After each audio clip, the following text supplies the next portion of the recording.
Welcome to another edition of the Bad Movies Worst Opinions podcast, where we believe that everybody has a favorite bad movie. The only rule of the podcast is that we must watch a movie that is rated below a 6.0 on IMDb. Go ahead and like our video, subscribe to our podcast. We're trying to get our subscribers up. We are very happy right now to be joined by one of the least popular people in Kansas City, Hartzell Gray, and also Rob Brenton returns to the show today. Hartzell, how are you doing, my man? Where is your fedora? Because every time I see you, you look like either Future or Pharrell. What's going on? Well, here's the thing. You made a really good point there at the start, is that I am now entering my heel Hartzell phase. And so as a face, as a good guy, yeah, you would see the hat. You see a happy-go-lucky me, but I've embraced my inner evil. And so I don't give you what wrestler are you? I don't give you sheep what you want. If you want this hat, you're going to have to wait for me to make a nice face turn. So you're Hulk in NWO? Yeah. Is that what you are? What side is he on? Is that the analogy? Are you asking me, did I go Hollywood Hartzell? Yes. Okay, that's exactly what's going on. I just want you guys to know that Hartzell single-handedly is the reason that the Royals are moving to Kansas. All by himself. He is the number one reason that the Royals are moving to Kansas. Don't give him that much power. Don't give him that power. I was given equal no one parts. man should have all that power. That's what Kanye told me. I was given equal parts, the most power, but also am the most insignificant person in Kansas City, all at the same time, all within the same tweets sometimes. So it's an honor just to be nominated for both those things. This is an honor to have you break down Saving Silverman with us. Rob loves this movie. This movie is rated 5.9 on IMDb 5.9. out of 42,000 Comically views. low. The release date was February 9th of 2001. This is on PlutoTV and also the Roku channel. You know what? The Roku channel here might be giving Tubi a run for its money. I like the Roku channel. This was the first time I played with the Roku channel, other than the Bob Ross channel on Roku that I have my dogs listen to. But I actually went through some bangers. This is like the feel of early generation Netflix is kind of what I was getting with Roku.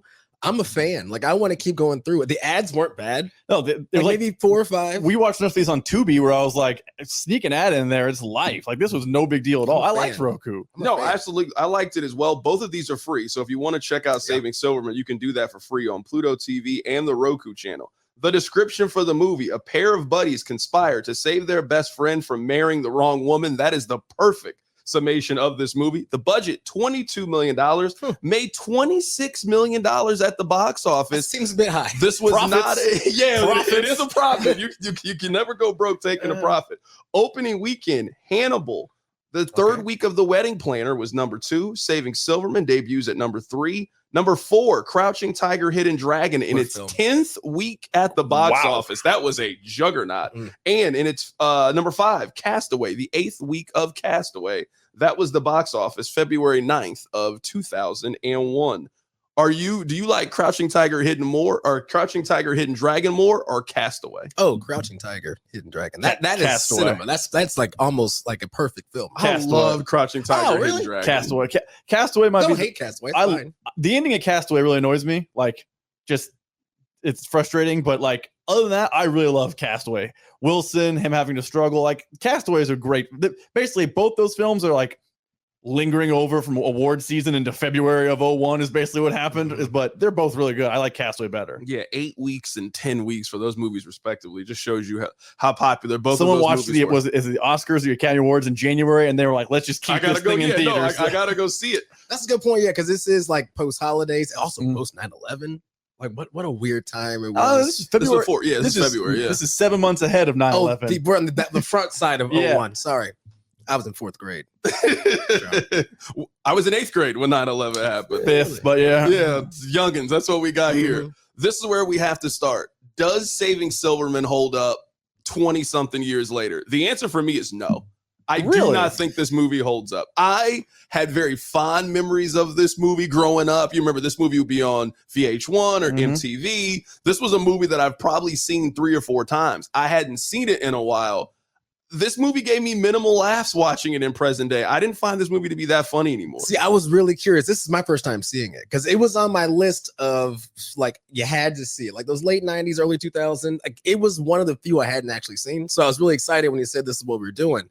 I, having seen it for the first time, I don't think it would play today. So that's why I'm curious, having already seen it. You said the laughs were minimum. Like, how did you feel about it when you saw it the first time, though? Yeah, I'm confused too, but like it doesn't hold up. Like the story still holds up. I don't think it would be in theaters in 2024. And if they made a movie like that in 2024, it's probably like a Netflix original. And it's like you're telling your friends, hey, did you see it's like number 8 on Netflix? Like, but outside of like, you know, the fact that it's 23 years old, it still held up to me. Like maybe it's nostalgia glasses, but like it was still fine. Yeah, I mean, I think for me, I don't think the coach character would at all be in a comedy today. No. So he's a player that and he's an important part Like, of the he's plot a of large this part movie of the- later in the movie. I don't think he would You be don't in laugh there. at any of the coaches' parts though. I don't really find it that funny When today. he's hucking the yard marker Yeah, at the people, javelin. The javelin part. I'm still laughing about the that. sound effect. That was and I would say, like, if we go through this and we'll go through the plot here, maybe 40% of these jokes probably just don't fly today, No. or at this time in my life just feel outdated. When I saw this movie when I was 21 years old, 22 years old, yeah, it was funny. And there were certainly parts of this movie that I like, and we'll get to it. But for the most part, Saving Silverman just didn't hold up for me. It couldn't decide what kind of movie it was. I feel like it was 3 different types of frat bro comedy, and it didn't really like over exaggerate any of the lanes. Like it felt really slow. I guess we'll talk about it in a second, but I am happy I saw it because it did check one off my list. But I'm curious to see what y'all think. We'll keep going. I'm surprised you guys are both I mean, I'm not comparing it to like Wedding Crashers. Like, don't get me wrong, I don't think it's one of the best comedy, but I had a few chuckles. I enjoyed my watch. And I thought, you know what?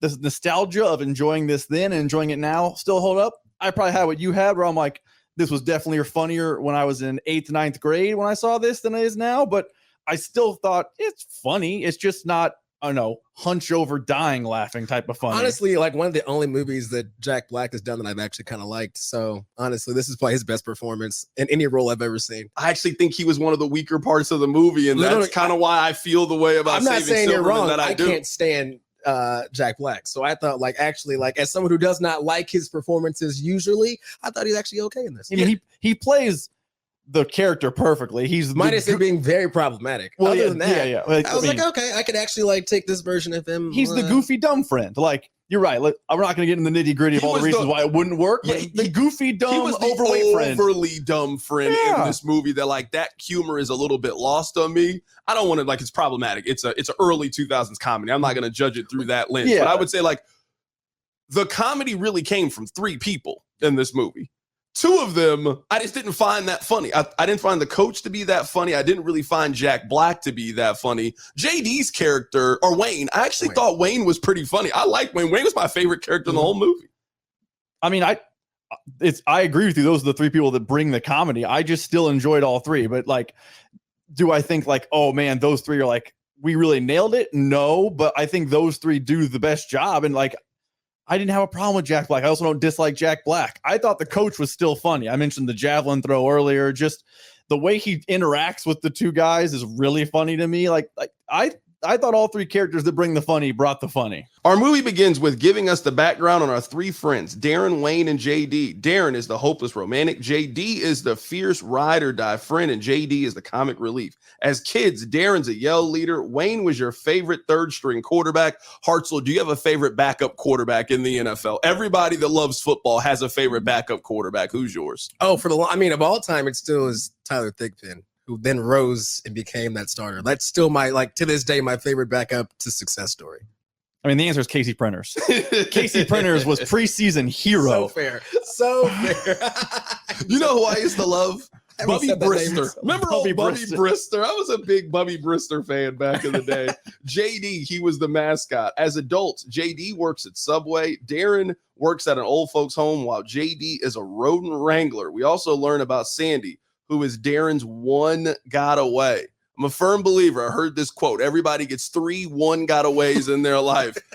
3 seems high. 3? No, you get Isn't that the definition of one that got away? Nah, It shouldn't be yeah, the 17 that kinda slipped through breaks my the rule. fingers. Come No, on now. because then you got one. Let's say you get one when you're like 17, but then you wise up a little bit. You then find that next one at like 23, and now you're ready to settle down. You got a good job. You You're get making 2. decent money. You then find the one you're gonna marry at 29. Rob, you just got married in your 30s. You had a one got away before you got. I don't married. have 6 though.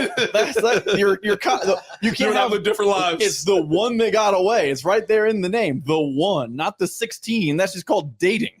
I will say That's that. so fair. No, That's very fair. I mean, he's right, but he's wrong too at the same time. I will say this: losing your girl to a mime is a bottom 5 rom-com L. He tries to go up to her and he's with the little lasso. It's like, oh, you can't lose your girl to a mime. I'm a mime.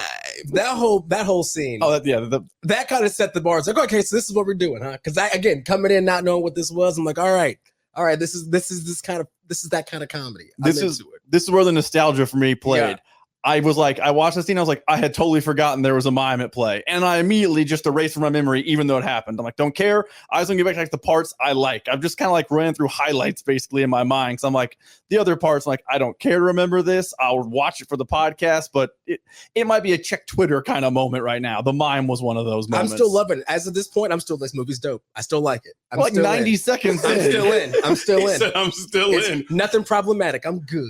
Rob, he says I'm still in. They've been adults for like 20 seconds in the movie. And he's like, hey, I'm still enjoying it. Yeah, we haven't even got to the plot of the movie. We You don't usually even have me on the show to strictly do 90s like kids action movies. So honestly, the fact that I'm still in so far, We haven't even learned about their Neil Diamond cover band, which becomes a major factor. We're actually about to get there. We learned that the 3 are bonded by their love of their favorite musician, Neil Diamond. After their performance from their cover band, our trio do what real men do, which is grab drinks and talk about women. In walks Judith, and the other 2 fellas try to pair them up. It works. How do you think? What are you guys' reaction to how these 2 are introduced in their first? I mean, this should have been a red flag from the very beginning. Darren, run from Judith. Please run from Judith. He got closer to the flame, not further away. I'll be honest, this is like my dream come true situation because I've always been that person. I sit at the bar and hope that someone comes and talks to me or someone does the effort for me because I'm just not the person that goes and makes the first move. So like to have a homie go like talk to some girl and say that she wants to talk to you and to have that actually play out and work, like that is a dream. Like that, and that entire scene, I'm sweating because I'm like, this will never happen. I've always wanted this to happen. This will never happen. But it oh my didn't god, work, it happened. though. This works. It actually validated work. everything I've always wanted to happen. Okay, to me. but Hartzell, if you were going out and let's say this scenario happens, Okay. and then you and the lady are about to sit down and order a drink, Mhm. and then she orders your drink for you, I'm done talking to you. Oh man, I don't ready. want to drink what you. I want a Boulevard Wheat. I don't want a vodka tonic. No, that's not what I ordered. Everybody's got that girl or that guy who you are so sprung with that you know what you're willing to take that L on occasion or every day or whatever they say. I'm just saying that's a dream come true for me. I think this scene just mostly highlights the fact that all 3 of our main characters are kind of losers. Like you mentioned, their jobs really they're in rodent control. They're not. No one is confusing them for like Wall Street bros. The fact that an attractive woman is talking to him, if she was like, "Yeah, you're not ordering that anymore," I understand why the lovable but albeit loser was like, "You know what? I'll do what the hot girl has to say. I'm in. Whatever." Duh. I mean, what are y'all talking about? Of course. Yes. Whatever she wants. If you were bad with women and a hot girl started talking to you and you were like, "I like a Boulevard Wheat," and you had no game and she's like, no, you want an old fashioned, you know what you'd do? You'd smile and nod and order the old fashioned. I sit down immediately.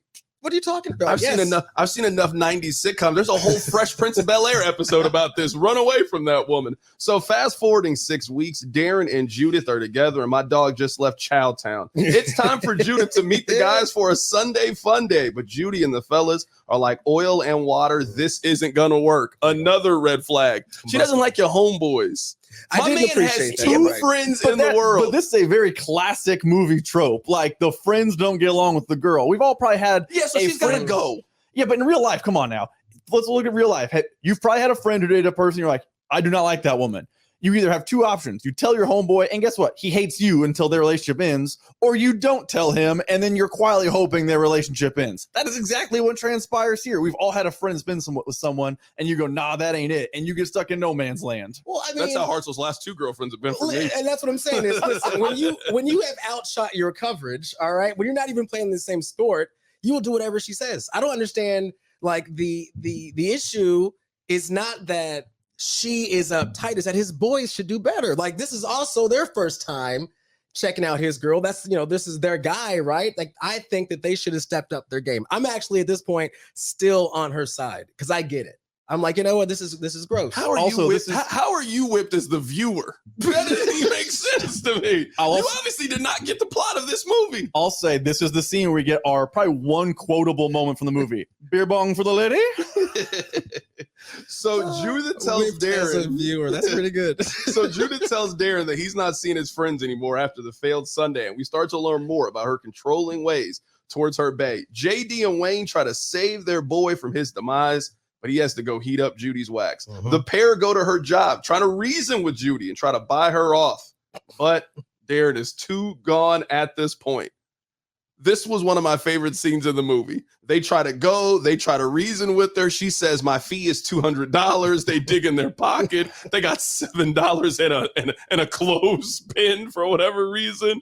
And then they have the whole negotiation. They then play arm wrestling, and he loses. The way she's talking about it was you beat off a lot. This is one of my favorite scenes in the movie. It was so Three Stooges, and I loved it. It was excellent. It really how the point of the movie is it's three guys who are losers who have no game, and we highlight now they can't. Two adult men can't scrounge $200 together. Like, I know they didn't have Venmo or anything at the time, but they reach in their pocket. We got $7. That's all we got, fellas. I mean, that got you 2.5 minutes. Do we ever kind of figure out? So, like, what is their age range? Like, they're not college, they're post college, but they have a kind of a pseudo career. I would have said like 24, 25 is my ballpark. You could tell me any number, and I would believe you. Like, you could tell me Jack Black was 32 in this movie, I would believe you. You could tell me he was 24, I would believe you. The movie doesn't really do a good job of giving you a time. Just as far as the expectations of what they should have been living, like what they should be living, like, what she should be expecting out of these clowns. Like, I'm just saying that could be kind of important. If they're like in their 30s, it's like, hey, come on, y'all. I always viewed it as like a little bit post college, like 24, 25. Like, they still live in a relatively college frat boy type of house, and they're like, you can still do a Sunday fun day as an adult, but that is more a 25-year-old energy than 35-year-old energy. And she's got a very successful job. She jumped into career lawyer right out of college. I had them at 25, and she just was psychologist. She was a psychologist. Yeah, that's right. Post college, she got boom, big time career. Her career, not a job. They have jobs. Like, so 25 was my guess. Wayne has a job, or Wayne has a career. He is the top pest control man in the city. JD and Wayne try to get Judy to break up with our munch Darren by hiring two ladies and photoshopping pictures of him cheating. Judy sees right through their nonsense and says to stay away from Darren, or they're going to meet Uncle Charles at the crossroads. Judy proposes to Darren to stick her claws even more into our guy. So while he's breaking the news to his pals, Sandy pops back up. This is his chance to free himself, but no, he's sticking with Satan. I will say this. If you mentioned the red flags earlier, this is a red flag. They've been together, 8-9 weeks at this point? That's like our She proposed to him. She proposing to him is automatically red flag 1. And then 9 weeks, that's 3 months. At the 3-month mark, she's like, let's get married. And you're like, yeah, I'm in. I mean, 3 months. You don't even live together at 3 months. I don't know, y'all. When you got a dime like that, when you are a 4 or 5 and you're dating a 6 or 7 or a 10, I mean, I don't know. When you've outkicked your coverage, you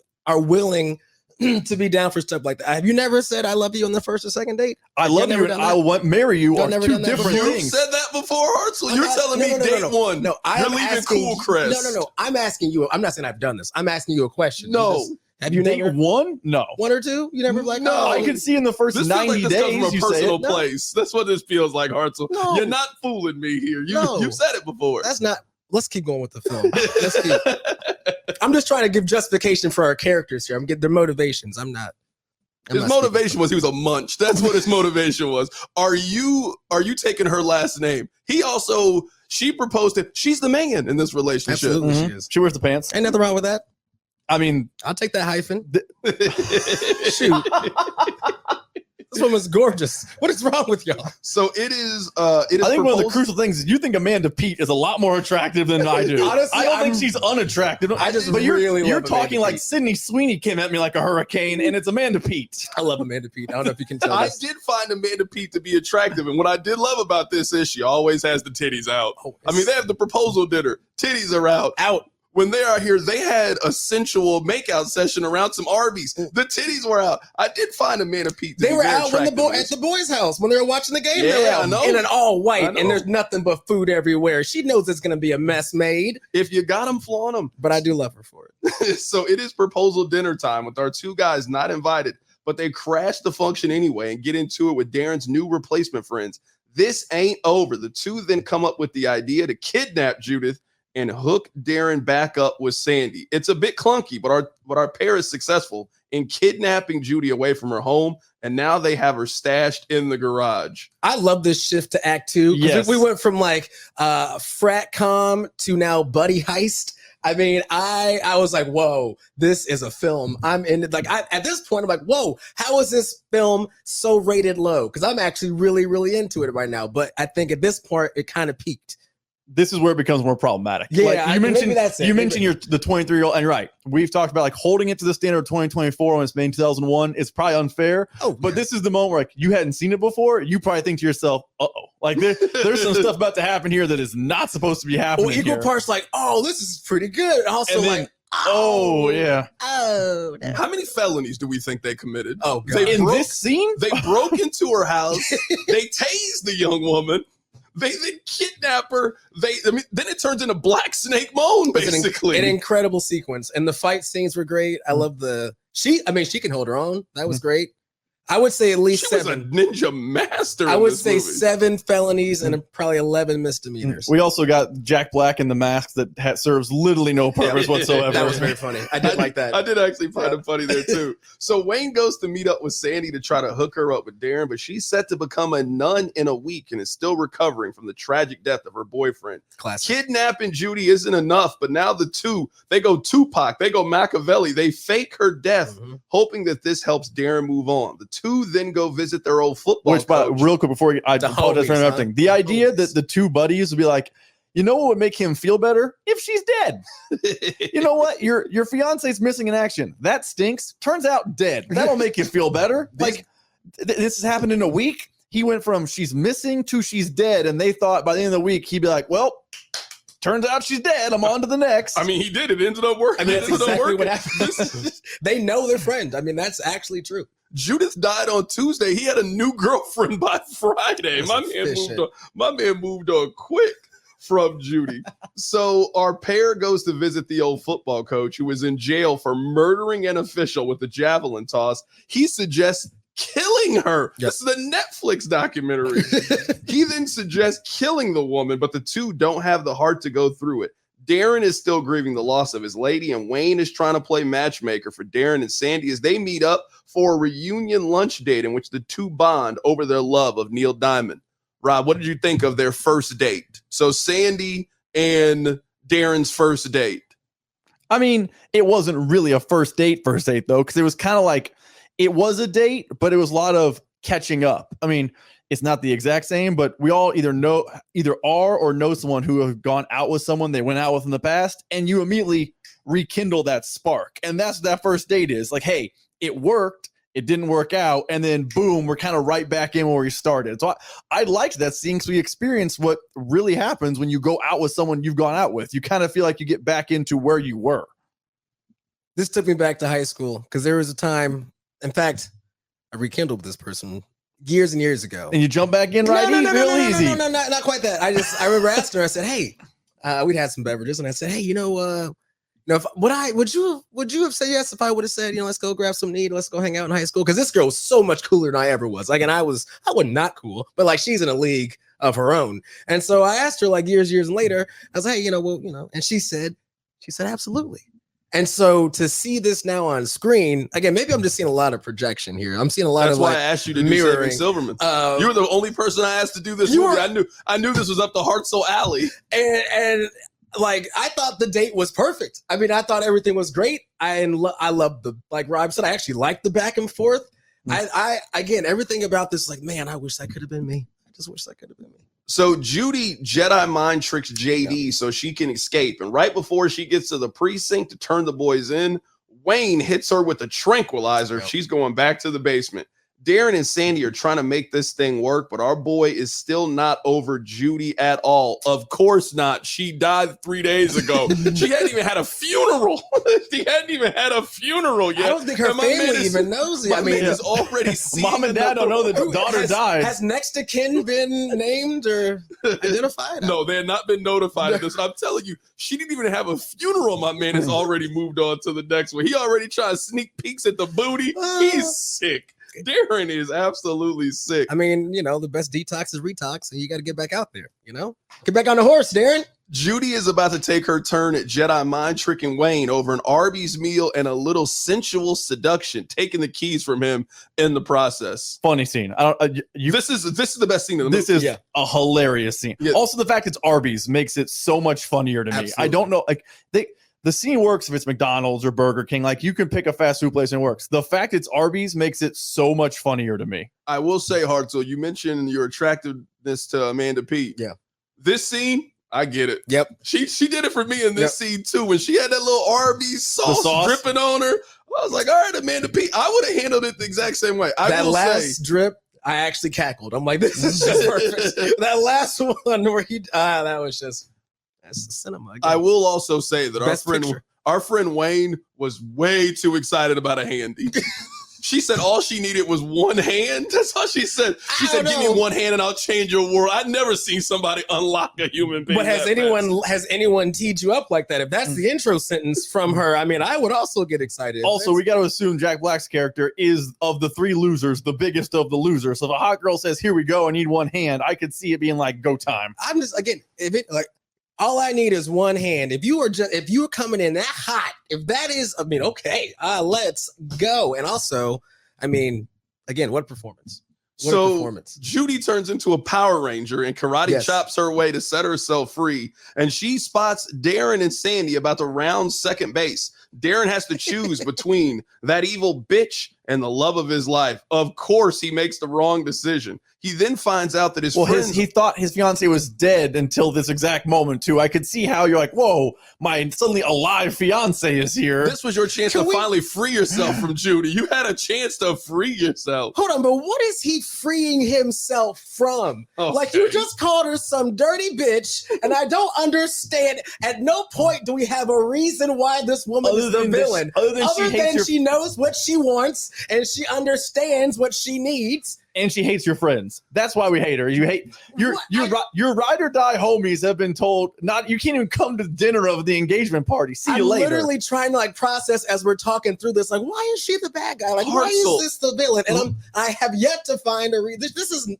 Hartzell. Literally in the beginning of the movie, she says, "I own Darren. He does whatever I want. He is my puppet. I'm Geppetto."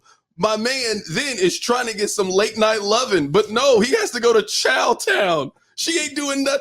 All she does is use and abuse Darren. This sounds like a terrible relationship. What has she done wrong? What has she done right in this movie? She gave Darren a chance. All right. That's what she did. So our guy Darren finds out that his friends are the one that kidnapped Judy. And he turns on his boys. Well, that's understandable. If your two homies had kidnapped your fiance and taken her out of her home in the middle of the night and kept her in the basement, I had a good reason. I can now see being like, they may have been in the wrong. We talked about how many felonies they committed. If you found out your boy committed 7 felonies against your fiance, I could see feeling a little bit of a way. Yeah. JD and Wayne are now locked up. Darren is off to marry Judith while in lockup. Hold on, poor Sandy, by the way. Poor Sandy. Back to the covenant. Poor Sandy, who Speaking had of titties. We just glossed all over that. Yeah. But her poor Sandy car. was a little baddie, though. Sandy was a big old baddie. Yeah, I mean, Sandy. The Lord lost a good one on that. But the car that she didn't deserve. She didn't die, my brother. She's still with us. God bless her. God bless her. But I hate that she had to lose her vehicle, her mode of transportation, all because she got caught in the crossfire. She did. I don't even know if Geico's giving you a claim for that one. What do you write down for that? I don't know. Yeah, you lover's quarrel is not covered. So JD and Wayne are locked up. Darren is off to marry Judy. While in lockup, they call the coach to help bail them out. Well, he breaks them out as they go look to stop Darren from making the biggest mistake of his life. I'll be honest, I didn't hate Coach. Like, I don't know why. Like, you really didn't like him. I actually really did. When he's like, killer. What? No, you're not hearing us right. Killer. Like, that was hilarious. Like, I feel like Hartzell over the course of this podcast went from like, this movie was okay to, God, I love this movie. It's a good movie. The more I'm talking, the more I'm realizing there was no villain. I'm realizing I enjoyed this a lot. On the way to the wedding, kidnapping number 2 happens. They have committed it while on the run from the police, while fugitives. They commit another felony and they kidnap. This time it's Neil Diamond. But he's going to help our friend Darren. They handle that relatively easy. Like I know Neil Diamond in 01 isn't like the world's biggest celebrity, but can you imagine taking like just kidnapping a washed celebrity and everyone's like, ho hum, so it goes. Oh, actually, I would argue it would be harder to get a hold of Neil Diamond in 01. Like, I actually think that their achievement, I think their achievement is actually better. What's than the what Neil Diamond equivalent today? Like, we get a TMZ alert, so and so's been kidnapped. It might be Neil Diamond. It might be. I was gonna say Neil Diamond. Yeah, I was gonna say Billy Joel, but maybe that's too a good one. Billy Joel's a good one. Neil Diamond is still with us. Like, I think he would be. Neil Diamond made Sweet Caroline. We're not gonna disrespect. No, I think in 01, I think his star is even still bigger, even amongst like the boomers and stuff. So I think actually like what they did was even a greater feat than what you're giving them credit for. Rob, I have to ask you this: is Sweet Caroline number 1 on white people's greatest hits? That or Don't Stop Believing? Tie goes to the runner. Hartzell, which one wins though? Hartzell, you would know. You used to be the voice for them, and then they fired you. I would say for strictly to get the white pop, just to really Don't Stop Believing. Yeah, but it's one of the two. No, they do love Don't Stop. You gotta Believing. go Journey. Yeah, Steve Perry. It gets a little. They're like people know the words to Don't Stop Believing beyond just the bop bop bop part. Yeah. Neil arrives just in time to save Darren from making a huge mistake. Darren finally realizes that Sandy is the one from him. Judy and Wayne realize they are meant for each other. These are the first people in recorded history to bond over Arby's. Yes. No one's ever bonded over Arby's before. That should be a commercial right now. We found love in an Arby's place. How much did they pay for that drop? You think? I mean, Arby's had to finance $22 million was how much this cost. I wonder how much they gave. That's probably how I ended up at $26 million in profit. Arby's is probably like, we got you. So Darren finally realizes he's with Sandy. Judy and Wayne run off together. The coach and JD realize that as well, that they love each other. The movie ends with all 3 couples marrying one another with a big finale from Neil Diamond. That concludes Saving Silverman. The end is too goofy for me, by the way. The fact that everyone just happily ever afters is a little bit goofy for me. But that's there's only one way to go. There is only one way to go with this. It had to all be happily ever after. And the fact that Judith and Wayne just on that one. The fact that Judith and Wayne just bond like that also was a little bit like, okay, what are we doing here? I didn't really need the coach and JD now finding like it seemed that one seemed random. Yeah, they kind of force fed us that one, but honestly, that part felt forced. Yeah, I think every character we saw on screen had to have a happy ending. I think if even somebody got shafted, I think it doesn't hit. It doesn't hit as well. So I would have had no problem with the coach not finding love. Like it would have not changed the story at all. Like maybe the officiant or something at one of the weddings. He can be part of the weddings, but the fact that he's like one of the people that finds love, I'm like, where'd this come from? So Saving Silverman has a score of 18% on Rotten Tomatoes with an average rating of 3.7 out of 10. The critical consensus on Rotten Tomatoes, quote, the movie is dragged down by a plot lacking any sense of logic. It is obnoxious, unsympathetic characters. This comedy is more crude and mean-spirited than funny. I see. This is where like I have my nostalgia glass on. It's definitely crude humor for the 90 minutes or whatever it lasts. But in 01, like that's like when I saw this movie, I was probably like what 7th, 8th, 9th grade. Something like that. Crude humor is home run swing when you're that age. Like it's like peak PG-13 funny movie. Sexual type of behavior. Like it is very funny. It's like the nostalgia. I'm like, that's harsh. It's definitely crude humor, but there's a moment to enjoy crude humor. Yeah, I mean, I think you have to try to enjoy this movie based on nostalgia and the comedy standards of its time. The core of the movie is that they kidnap a woman. Like that is the comedic device of it. Yep. that's not really how we would use comedy today, but like over the concept of the movie where, you know, Jack Black walks in there in the mascot costume and she knows that it's him, or they threaten to kill her, but she's still reading the magazine. Like that is the comedic vehicle in this movie. You can't be overly critical of that part. I did find the movie crude. Mean-spirited is not a fair way, I think, to describe this movie. It was an hour 30. Yeah. I will say, even for an hour 30, it felt a little long. It felt like it kind of dragged. It dragged a little bit, yeah. They could have shaved a good like 20, not 20, maybe 10 off of it. But 18%. You said that 18%. seems low. That seems low. Even by those standards, I would say it's like 25 or so. Rob, I'll ask you first. I'll give you the first cut here of give me your hero. Who's your hero of the film? Coach, I don't know why you don't like him as a character. I don't like him walking away happily ever after for no rhyme or reason. But he's hilarious to me. He breaks them out of jail. I mentioned the yard marker javelin throw earlier. We mentioned earlier as well. Coach, we have this problem with what do we do? Kill her. Just hilarious. It's from, I forget, I believe it's Arlie Emery is the actor's name. Like, he's the guy who's like on History Channel talking about like World War II and stuff when we grew up. And now he's like the comedic kill a person guy. It's like there's a contrast there that makes me laugh. He's my hero, Rises. Who you got, Hartzell? You know who my hero is. What was her name? You know, Amanda Peet. Yeah, Amanda Peet. I know the villain. I don't need to know her character name. Amanda Peet is always going to be the hero. And what she is not. In fact, now that I'm really thinking about this, the only person that had any kind of endearing anything was Amanda Peet. She has no actual flaw. In fact, really, she is the one who's in distress. I mean, I would say this is her story, and everyone else just got to live through it. I would consider Amanda Peet the main character. Yeah, I think you could. I think you could possibly argue it's her or is it the guy from American Pie? It's one of those. Jason Biggs. I actually think what I thought the movie did a really good job of is creating a great contrast in Judith's character and Sandy's character.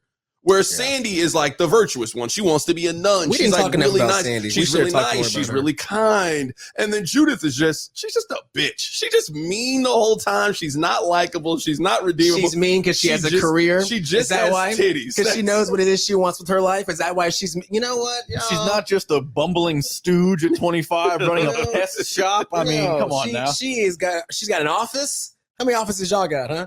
I mean, I share one, and I'm a 30-something-year-old.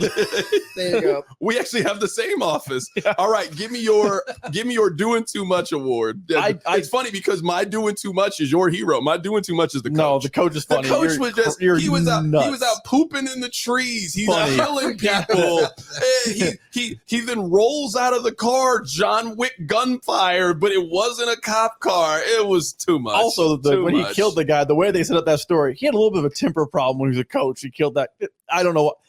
I would say I did not like the whole. It seemed like they jammed in the nun part for no rhyme or reason. We can be like, hey, it's the one that got away. She's sad about the death of her fiance. Like, there's a way to do that storyline without just randomly being like, oh yeah, and she's about to be a nun, and we have to go steal her away from the covenant. That seemed nonsensical to me.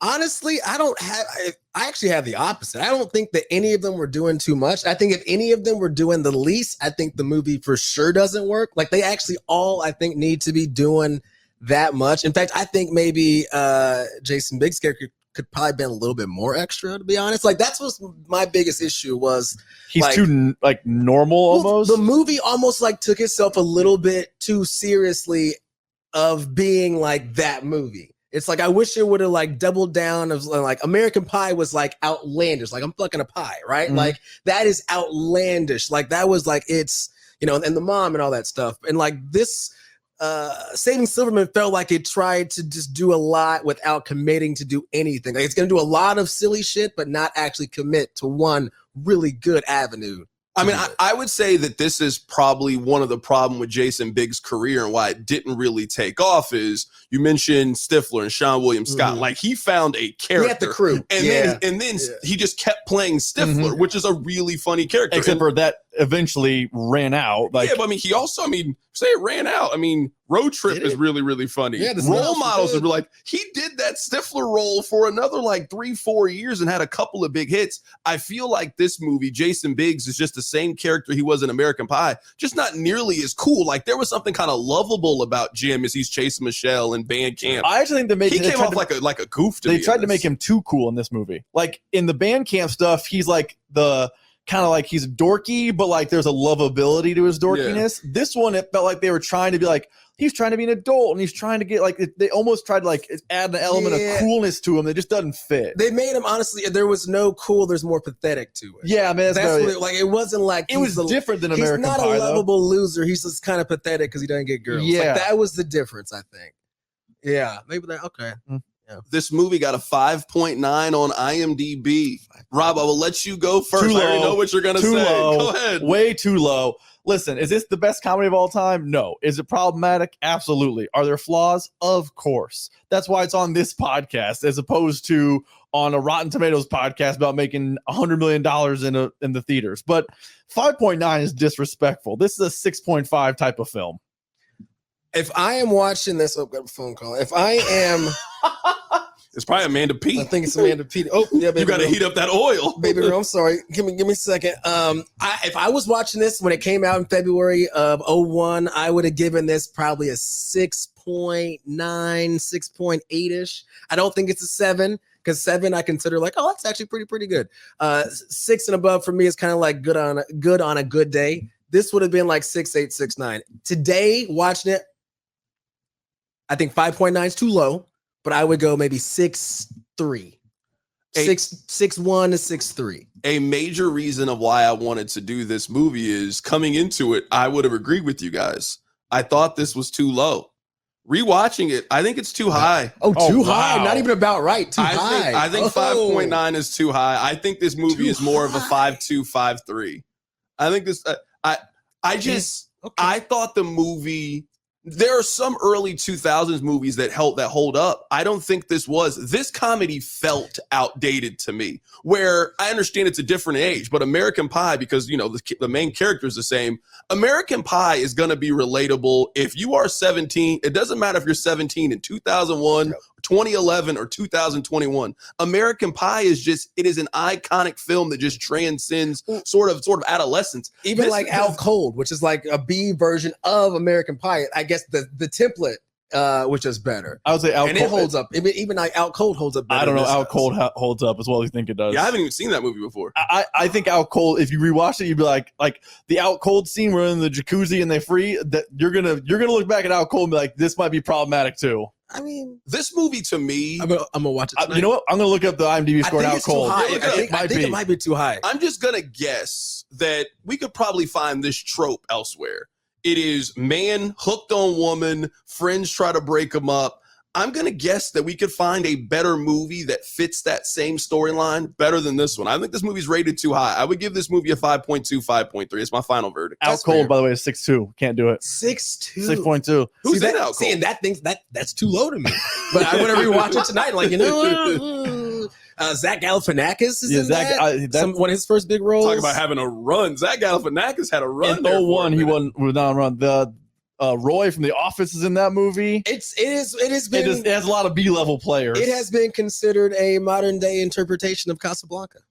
Set on the slopes. I don't think anyone has ever said that before. Hartzell, you know what, man? We appreciate you joining us today on the Bad Movies, Worst Opinions podcast, This is where fun. we believe that everybody has a favorite bad movie, but the only rule is that we must watch a movie that's rated below a 6.0 on IMDb. Let me tell you what next week's movie is. Coyote Ugly is going to be next week's movie. What's that rated? It's that's- below a 6 on IMDb. That's below a 6. I've never seen you know Coyote what? Ugly before. All right, I'm gonna go hit up Amanda Pete real quick so we can complain about this because this don't make no sense. 5.7 for Coyote Ugly.